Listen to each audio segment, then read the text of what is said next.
அபிஷேகம் நமக்குள்ள இருந்ததுன்னா நம்ம கையில உள்ள கடன்கள்லாம் கொஞ்சம் கொஞ்சமா மாற்றி நல்லா செழிப்பாக்கிடுவார். ஆமென் சொல்லுங்க. திருப்தியாக்கி நடத்திடுவார், எல்லா தேவைகளை சந்திப்பார்.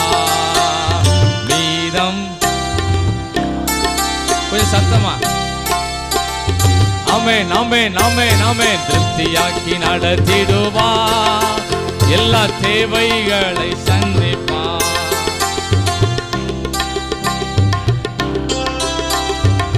பிறருக்கு கொடுக்க வைப்பார்,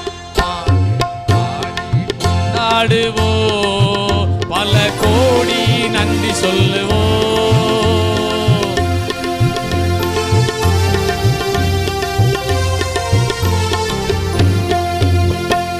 ஆமென். அபிஷேகம் இருந்ததுன்னா நம்ம வீட்டில் உள்ள பொருளாதாரம் சொல்லுங்க. இந்த சத்தமே வரல பாருங்க. இன்னும் கொஞ்சம்